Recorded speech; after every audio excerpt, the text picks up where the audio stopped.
اعوذ باللہ من الشیطان الرجیم، بسم اللہ الرحمن الرحیم۔ ناظرین کرام، میں طارق اسماعیل ساگر آپ کی خدمت میں حاضر ہوں۔ آج کے پی ڈی ایم کے 25 اکتوبر کے پی ڈی ایم کے جلسے سے حوالے سے کچھ گفتگو کرنے کے لیے میں نے صبح اس پہ کچھ اپنے اندازے آپ کی خدمت میں پیش کیے ہوں گے، جو 100% لفظ و لفظ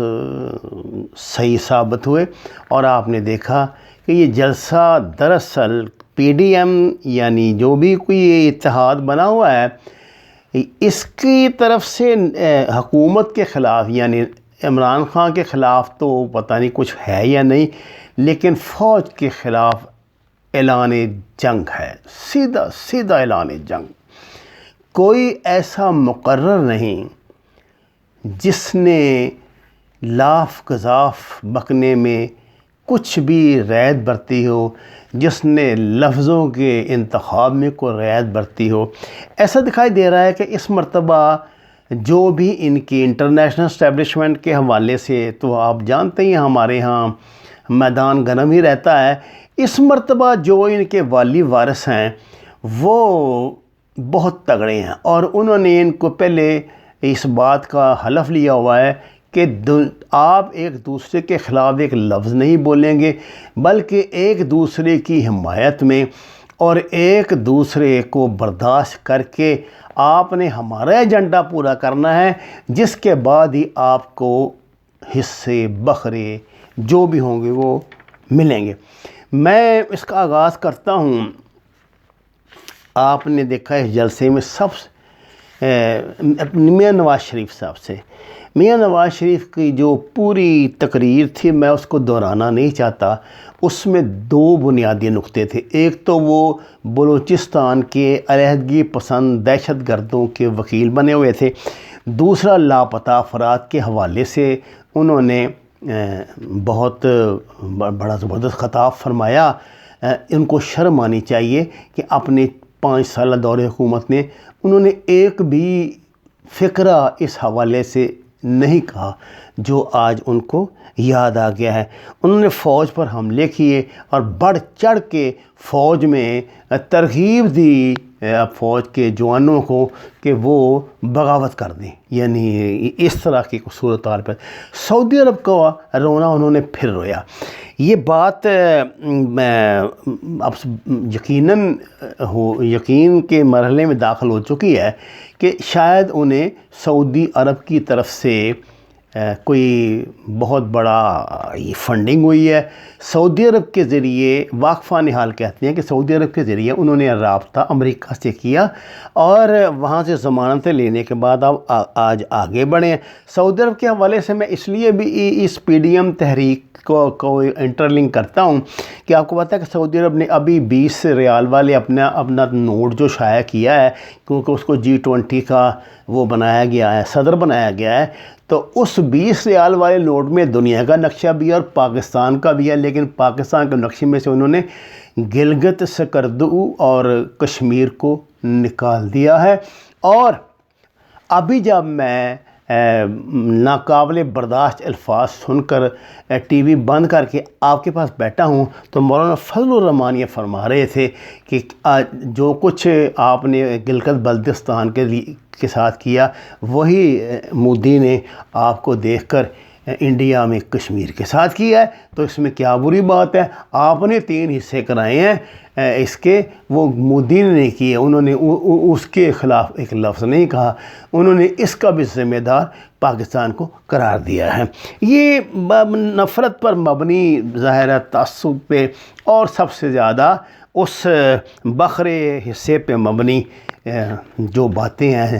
جو کی جا رہی ہیں، میں حیران ہوں کہ انہوں نے ایران، افغانستان اور انڈیا کی جو گیس پائپ لائن کا منصوبہ تھا اس کی ناکامی کا ذمہ دار بھی پاکستان کو قرار دے دیا۔ حالانکہ آپ یہ بات جانتے ہیں کہ ایران پر انٹرنیشنل پابندیاں تھیں اور پاکستان اس پوزیشن میں نہیں تھا، اور یہ منصوبہ ناکام عمران خان کے دور میں نہیں ہوا، یہ پچھلے دور کی یہ کارستانیاں سارے، یہ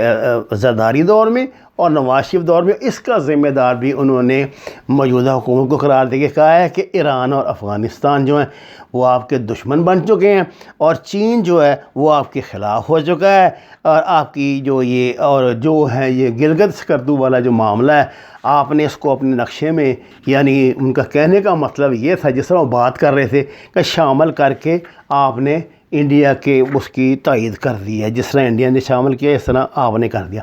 ناظرین کرام، مریم نواز کی جو تقریر تھی وہ ظاہر وہ اس کا آغاز مسخ شدہ لاشوں سے ہوا جو ان کو خدا جانے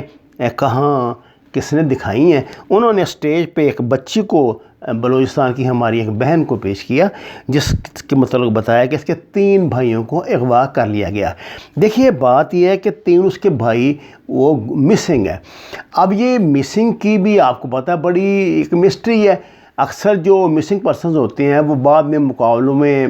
فوج کے ساتھ مارے جاتے ہیں، یا کبھی گرفتار ہوتے ہیں تو ان کا پتہ لگتا ہے، یا کراچی میں جو اسٹاک ایکسچینج پہ حملہ کرتے ہیں ان میں حملہ آوروں میں کوئی نہ کوئی مسنگ پرسن ہوتا ہے۔ تو یہ سٹانس رہا ہے، عدالتیں اس پہ فیصلہ دے چکی ہیں، سارا کچھ کر چکی ہیں۔ ناظرین کرام، مریم نواز صاحبہ نے انہوں نے اپنی جتنی بھی تقریر کی مختصر تقریر تھی، لیکن انہوں نے ڈاکٹر شازیہ کیس سے لے کے، جو آپ کو بھی پتہ ہے وہ جناب مشرف کے دور میں ہوا تھا، جو اصل میں ایک بہت بڑی سازش تھی پاکستان کے خلاف، اور اس کے بعد اکبر بگٹی کا واقعہ، اور پھر جناب انہوں نے اس کو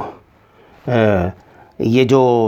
اپنی رونا رویا کہ مجھے بھی اسی طرح دروازہ توڑ کر انہوں نے میری بے حرمتی کرنے کی کوشش کی، یا کچھ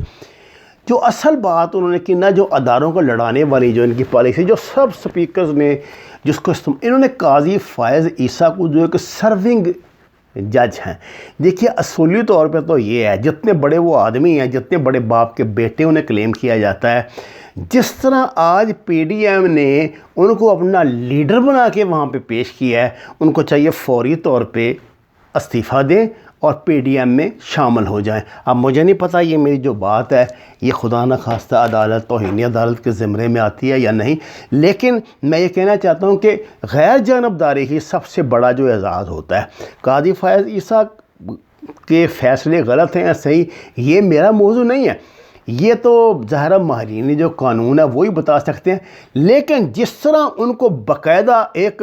انہوں نے ادارہ بنا کے اداروں کو ٹکرانے کی جو یہ سازشیں شروع کی ہیں، جس طرح ان باپ بیٹی نے، میاں صاحب نے اور ان کے صاحبزادی نے بار بار اس کا کردار پیش کیا، اور محترمہ نے تو باقاعدہ یہ مطالبہ کیا کہ شوکت صدیقی، عزیز صدیقی صاحب کو بھی جو ہے نا عدالت جو ہے وہ باعزت طریقے سے اپنے عہدے پہ فائز کرے۔ وہ چیف جسٹس بننے والے تھے، اور آپ کو پتہ ہے جو شوکت عزیز صدیقی تھے، ان کی جنہوں نے یہ کہا تھا کہ میں جو فیصلہ کرنا ہوتا ہے اس میں مجھے دھمکیاں دی جاتی ہیں فوج کی طرف سے یا آئی ایس آئی کی طرف سے، جس کے بعد سپریم جوڈیشل کونسل میں شاید یہ کیس گیا تھا، وہاں پوری قانونی کارروائی، اور وہ ججی ہوتے ہیں سارے فیصلہ کرنے والے، ان میں کوئی فوجی تو نہیں ہوتا۔ اچھا جی، آج انہوں نے جو ان کا ایک خاص ٹارگیٹ ہے وہ ہیں عاصم سلیم باجوہ۔ دیکھیے میں آپ کو اپنی ہر ویڈیو میں بات کہہ چکا ہوں کہ جنرل عاصم سلیم باجوہ کو باقاعدہ آ کے ٹی وی پر ثبوت پیش کرنے چاہیے کہ کتنا ان کے خلاف پروپیگنڈا کیا گیا ہے، کتنی حقیقت ہے، اور جب آپ ان کو ایک ایسی اتھارٹی کا چیئرمین بنا رہے ہیں جس کو آپ پھر نیب سے بھی مبرہ قرار دے رہے ہیں، تو یہ بات شکوک و شبہات تو پیدا کرتی ہے۔ دیکھیے ہماری کوئی کسی سے رشتہ داری نہیں ہے، نہ کو ہم یہاں بیٹھ کے کسی کے بوٹ پالش کر رہے ہیں، نہ کسی کے جوتے چاٹ رہے ہیں،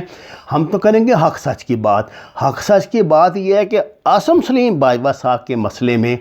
جس طرح کی گفتگو محترمہ مریم نواز صاحبہ نے فرمائی وہ بالکل صحیح ہے۔ ان کو چاہیے کہ اپنے عہدے سے استعفیٰ دے کر اپنے آپ کو سچا ثابت کریں، اور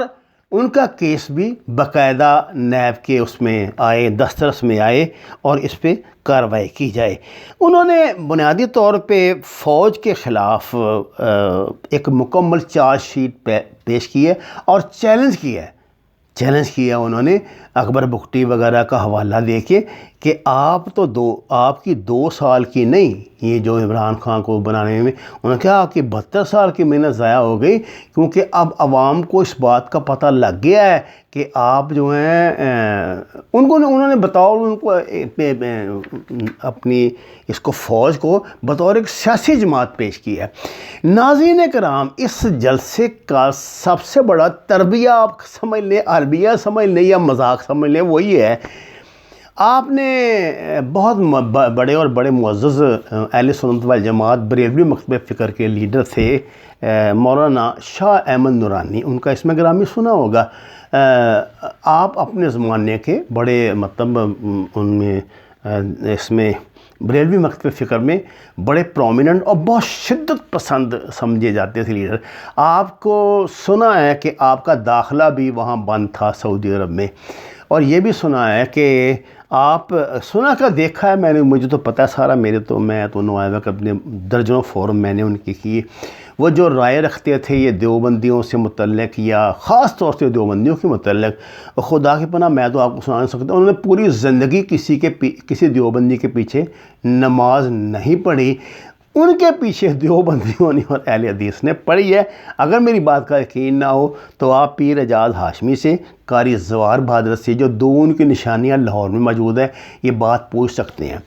یہ جو بندہ اویس نورانی ہے، موٹا سا، جو آپ دیکھتے ہیں نا ایک گیند سی اس کے گرد گھومتی رہتی ہے مولانا فضل الرحمان کے، اس کو انہوں نے پتہ نہیں کیا چکر دے، یہ ان کا صاحبزادہ ہے، اس کو پتہ نہیں کیا چکر دے کے انہوں نے اپنے ساتھ ملایا ہوا ہے۔ اس بیچارے اس کا 20 بندے نہیں ہیں۔ مولانا شاہ احمد نورانی کے دنیا سے ان کے رحلت فرمانے کے بعد ان کی پارٹی تو مر گئی تھی، ختم ہو گئی تھی، کیونکہ ان کی پارٹی میں وہ جو تھے جنرل صاحب